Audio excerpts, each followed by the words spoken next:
What's up, guys? So this is about what the astral realm is like, and I just had like a cool astral travel experience. I think I might have mentioned in my in another video. But the astral realm is awesome. Like, you can fly around as an angel. Like, like if you have angel wings, which a lot of you guys probably do, you can literally like shake your shoulders and just start flying everywhere. But the most important thing about the astral realm is that you kind of get booped out of the astral realm if you're thinking too much, and especially if you have the thought like, oh no, I'm gonna like wake up or something when you're kind of like dreaming. But the most important thing is this being state that all the masters talk about. And to get anywhere in the astral realm, you have to be, and meaning shutting your mind off. And that's why it's so important to practice, and it's so motivating to practice that state of being, even more so in this dimension, because when you're in the astral realm, it's all fun and games, and like you can do anything. Like, you can just walk up to people and be like, hey, do you want to have sex with me? And then have this like epic, I don't want to spoil what it's like, but it's intense. And yeah, it's just free. A couple times I've used my cell phone in the astral realm. So like if you're trying to get into contact with somebody that's somewhere else, you can like hit them up on your cell phone. And yeah, it's all just a party. And like there's I've talked about my weapons before in the astral realm, but you can literally use your weapons are like weapons of light and love. You're not always in like combat with somebody, because I was with a friend of mine, like an old high school buddy, in the astral realm. I even asked him like, hey man, are you gonna remember this? He's like, I think so. But I whipped out my sword, the sword of Archangel Michael, but the sword of Thor, really. But yeah, I whipped it out and like stuck it in him, but I like sent bliss into the blade and kind of like went up and down his spine, and he just like started having like an orgasm, basically, because of what I was doing.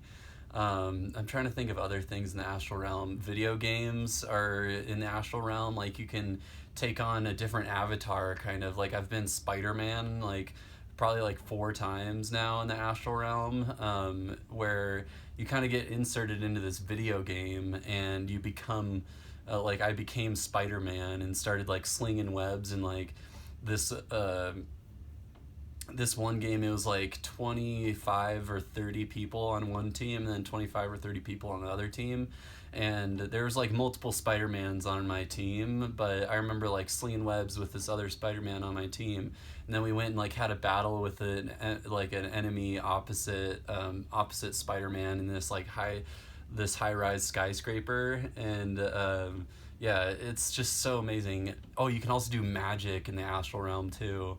You can like, I think I talked about this in my other video, but you can like stick out your hand and like call something to you. Like, I was like Accio Revolver, and which is the spell in Harry Potter that he uses to get his firebolt broomstick.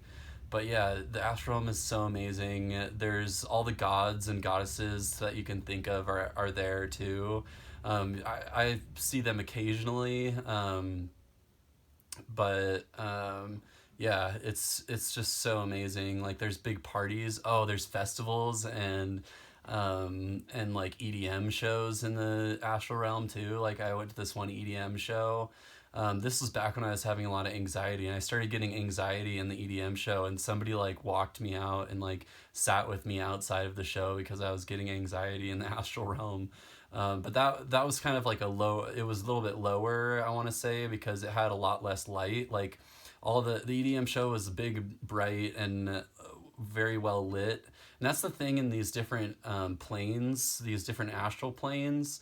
The ones with more light are the higher ones, to my knowledge so far. Like, I'm not an expert on the astral realm or anything, but yeah, it's so amazing.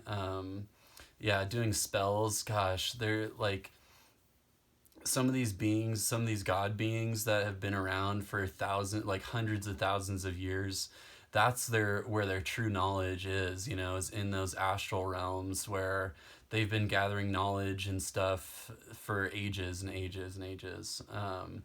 But yeah, getting in contact with those gods, definitely call on the Anunnaki, or call on the wizards of the past, to assist you in the astral realm. And if you're lucky, they'll come and assist you. But it really takes dedication in this realm. Like I said again, it takes dedication and surrendering to your higher self. Like, if your higher self is like, hey, let's go work out, then go work out. You know, just keep surrendering to it, and don't be lazy about your spiritual needs. You know, like meditation every morning, and doing Kundalini yoga can purify your chakra system really well. But doing all this purification and learning how to train your mind translates over into the astral realm, and so you can have like a more epic time in the astral realm when you get there, you know. And like I said, it's just so motivating to kind of see that, like, when you're in the astral realm, you like can't stop thinking and you get booped out. You wake up in your bed and you're just like, oh damn it, god damn it, like what the hell. And then you're like, okay, well, I just need to practice in that being state more and more. And guys, like the best way that I've found is feeling and listening at the same time. So like, I'll feel my heart chakra, and like I've talked about in other videos, feeling your nervous system kind of collapse.